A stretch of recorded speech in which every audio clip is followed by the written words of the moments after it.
De Daniel Noboa ha generado un clima de optimismo en los mercados internacionales, reflejado en la caída del riesgo país y en el aumento de los precios de bonos soberanos. Sin embargo, Ecuador enfrenta retos muy significativos, como un déficit fiscal de aproximadamente 5.000 millones de dólares anuales, una alta tasa de informalidad laboral y un decrecimiento del PIB del 2% en 2024. Se espera recuperación en el 2025, con un crecimiento proyectado del PIB de entre 2,5 a 2,8% y que se logre en condiciones de la estabilidad política que impulsen la inversión y el crédito, facilitando la reactivación económica. Saludamos y damos la bienvenida al economista Carlos Cordero, quien es analista económico. No le vemos en pantalla al economista Cordero, a ver si estamos conectados. Muy buenos días. Buenos días. ¿Es factible activar su cámara? Estoy con un problema en la cámara, pero sí estamos conectados. Perfecto, no hay problema. ¿Qué es lo que tendría que hacer el gobierno de Daniel Noboa para cambiar el rumbo que tuvo el país, por lo menos aquel reflejado en las cifras macroeconómicas que dejaron un 2% de caída en el PIB, para tratar de lograr ya sea ese 2,5 o ese 2,8% que se proyecta? Bueno, buenos días. Muchas gracias por la entrevista. Como se ha mencionado en varias ocasiones, el tema del crecimiento económico, el tema de la recuperación económica del país es un tema que está presente desde hace algunos años ahí. Lamentablemente el Ecuador, desde el año 2000 prácticamente, ha tenido etapas de auge muy cortitas, seguidas de etapas de decaída. Y en promedio el crecimiento del PIB en todo este periodo, desde el 2025 para acá, en promedio está en torno al 3%, que es un crecimiento insuficiente para que el país pueda superar los niveles de pobreza que tiene en este momento. Lo que puede hacer el presidente Noboa es, creo yo, y lo que hemos señalado en algunas ocasiones, empezar a pensar y a trabajar en un gran consenso nacional que permita recuperar esa fase de estancamiento. La inestabilidad política, la inestabilidad de presidentes hace que esa inestabilidad económica esté ahí. Por lo tanto, el trabajo no es suficiente, o la recuperación económica no pasa únicamente por lo que pueda hacer en sí mismo solamente el gobierno que en ese momento esté, sino que hay que llegar a algún acuerdo nacional para poder recuperar ese estancamiento que está en torno al 3%.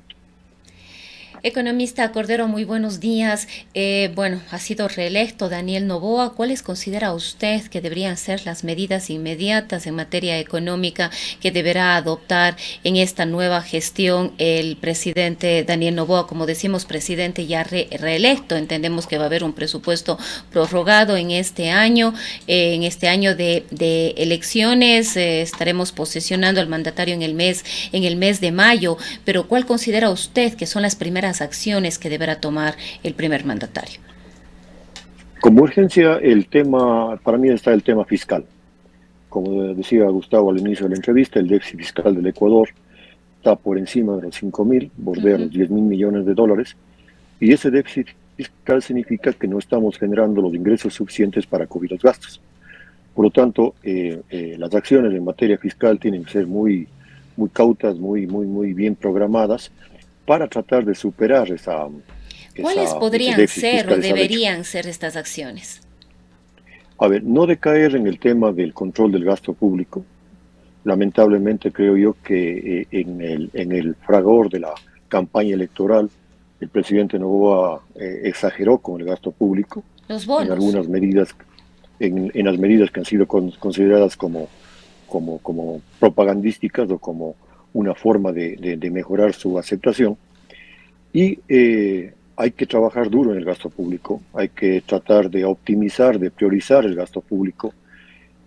Hay que trabajar también en el tema de la inversión pública, que si bien ya no tiene recursos, habrá que ver cómo la inversión en el sector público, o en obras públicas más bien, pueda ser compartida con el sector privado para poder dinamizar la economía. Es decir, no podemos esperar que el sector público o el Estado, que no tiene recursos, sea el único que pueda hacer inversión en actividades o en obras públicas. Hay que trabajar también en el tema de los ingresos. Lamentablemente hay muy poco espacio en las cuentas fiscales como para mejorar los ingresos vía impuestos. No es que la solución está en subir solamente los impuestos, habrá que hacer una reforma tributaria completa que, si bien dé más ingresos, no necesariamente signifique una carga impositiva adicional a la economía ecuatoriana, que de por sí ya tiene una carga bastante alta. Entonces, un trabajo tanto en los ingresos, sobre todo en una reforma tributaria amplia, como seguir trabajando en mejorar el gasto público, en optimizar el gasto público, deben ser las tareas inmediatas, digamos así, de este gobierno. ¿Qué prevé usted que pasará con respecto al acuerdo que está vigente con el Fondo Monetario Internacional? Era por un monto de unos 4.000 millones de dólares. Este acuerdo incluye revisiones técnicas antes de nuevos desembolsos que fueron paralizados justamente antes del proceso electoral. Se ha advertido que las evaluaciones del Fondo Monetario Internacional serán cada vez más estrictas, y esto implicaría que el gobierno tenga que cumplir con metas fiscales ambiciosas que podrían incluir lo que usted ha señalado ya, reformas tributarias, lo cual es un gran signo de interrogación. ¿Qué reformas? Pero también revisión de subsidios y dar camino, dar viabilidad a la reducción del déficit fiscal. ¿Podrá hacer esto el gobierno? Yo creo que tiene que hacer, caso contrario, primero que no solamente que a lo mejor el fondo no hace el desembolso, lo cual, por las declaraciones que he escuchado, que he revisado, hay una buena disposición del Fondo Monetario en apoyar al Ecuador. Sin embargo, tenemos que tener presente que cualquier apoyo del fondo, de organismos internacionales, no es una dádiva, sino es un préstamo, y por lo tanto, quien hace un préstamo busca la forma en que ese préstamo sea redimido o tiene que recuperarlo en el tiempo. Y ahí vienen entonces las necesidades de los ajustes correspondientes.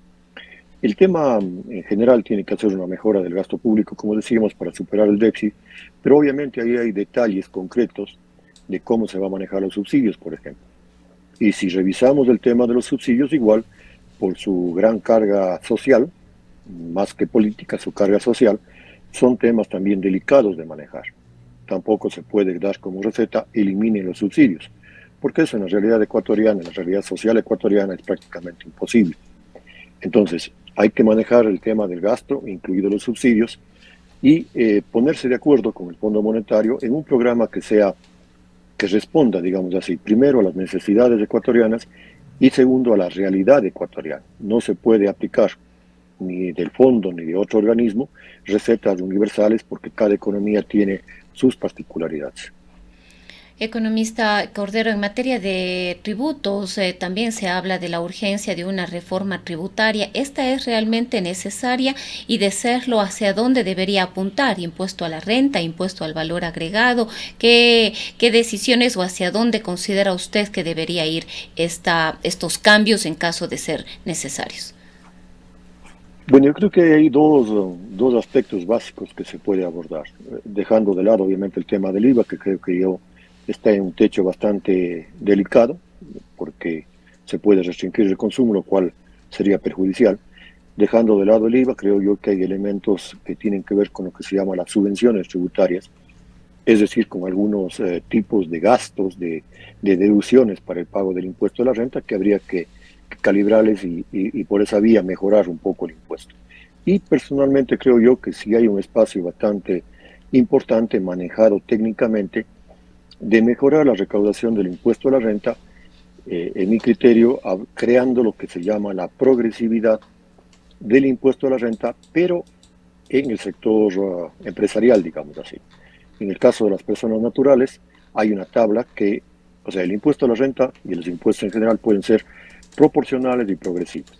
El proporcional significa que se paga una tasa fija, digamos así, un 10, un 15, un 20%, pero obviamente la recaudación cambia en proporción del ingreso.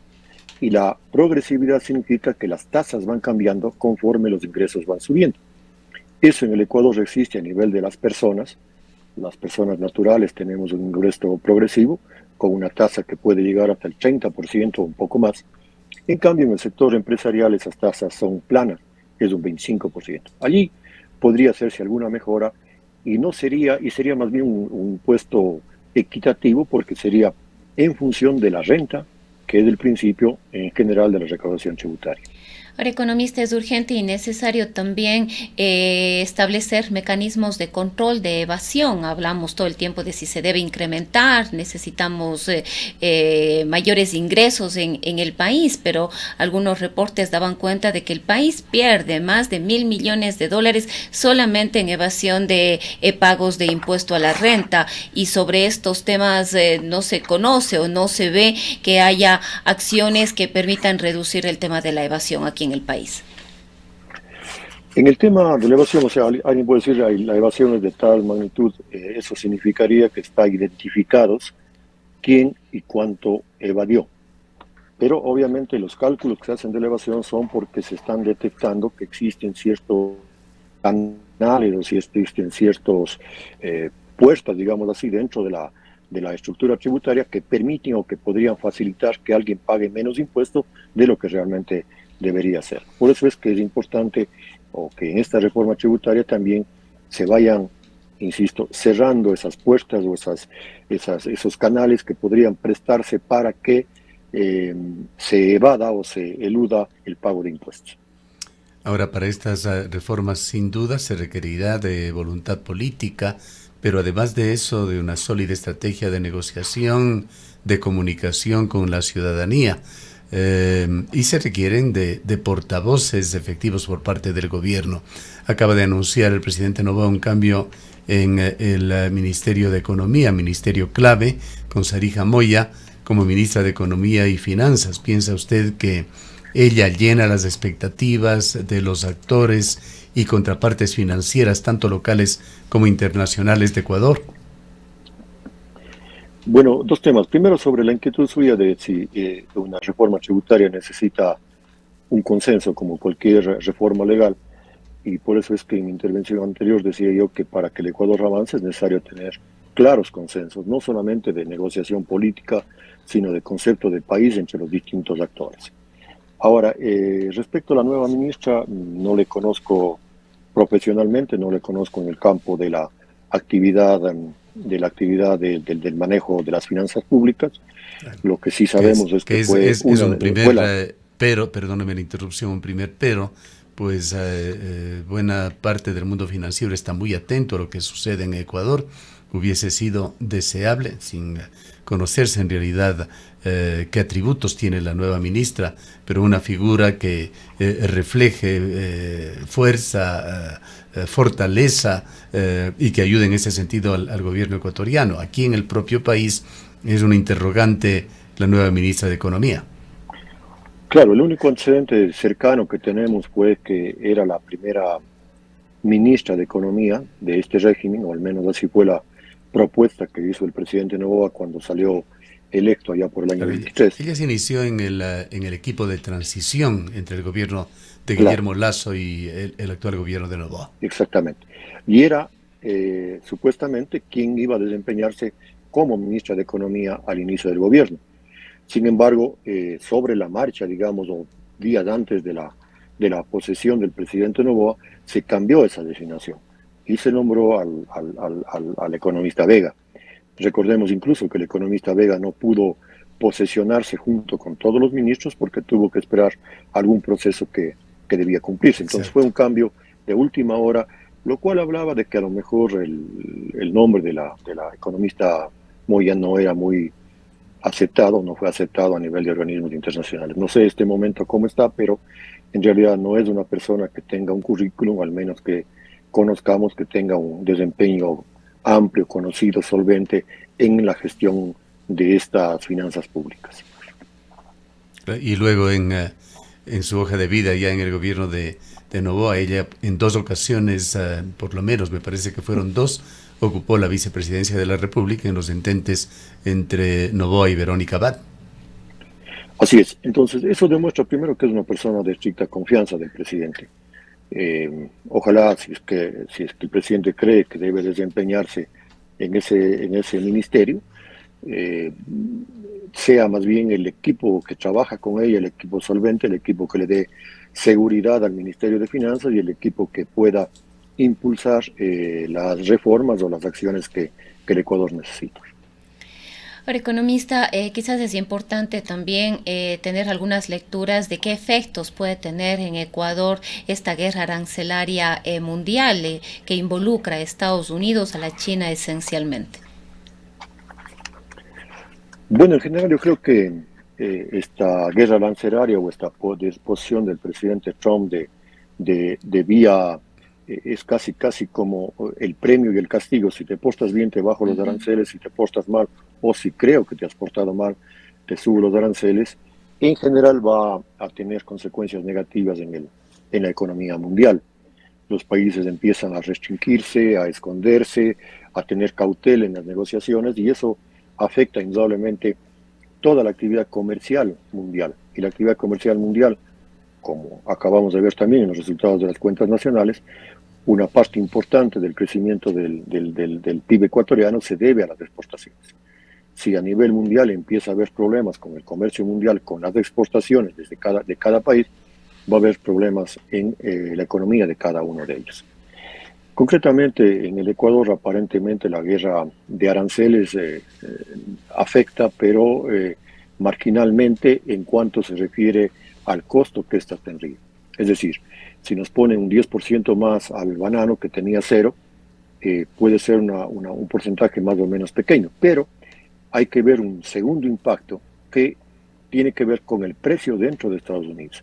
Puede ser que los aranceles que impongan a productos ecuatorianos o a productos de la región, que aparentemente son pequeños, cambien el patrón de consumo dentro de Estados Unidos. Entonces, si el banano se encarece, consumirán menos banano y eso afectará las exportaciones nuestras.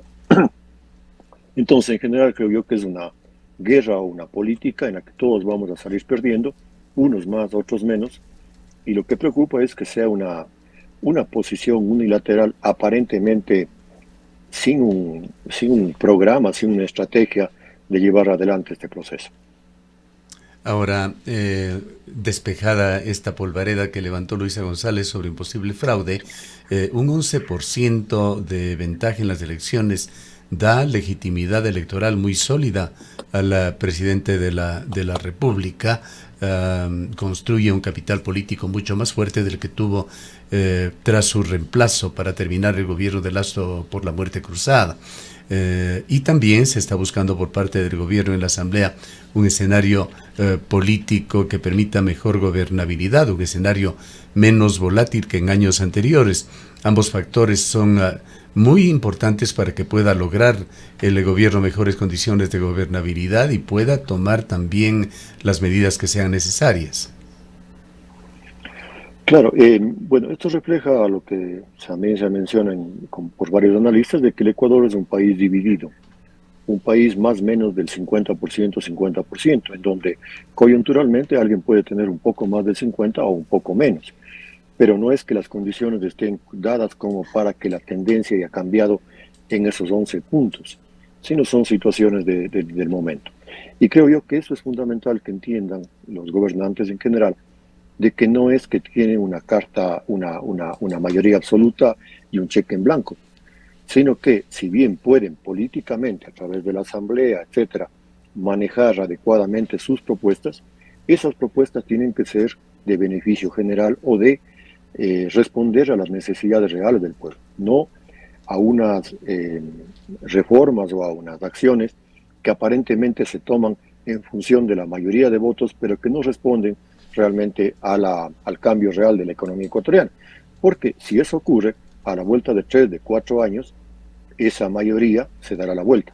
Por lo tanto, lo que hay que trabajar es en una propuesta de país de largo plazo, en donde las mayorías coyunturales son importantes, pero hay que trabajar en una mayoría definitiva en el mediano plazo con todos los sectores políticos.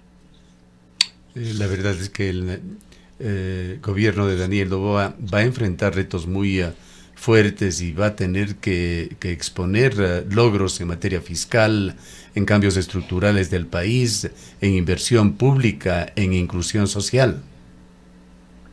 Exactamente, o sea, tiene que mostrar avances importantes, avances de beneficio general para que pueda mantenerse esa mayoría, digamos así, o para que se vaya generando alguna estabilidad de mediano y de largo plazo en la economía. Bien. Le agradecemos mucho por habernos acompañado, economista Cordero. Gracias a ustedes. El economista Carlos Cordero es un ex catedrático universitario, fue rector de la UDA y un experto en economía. Son las 7 horas.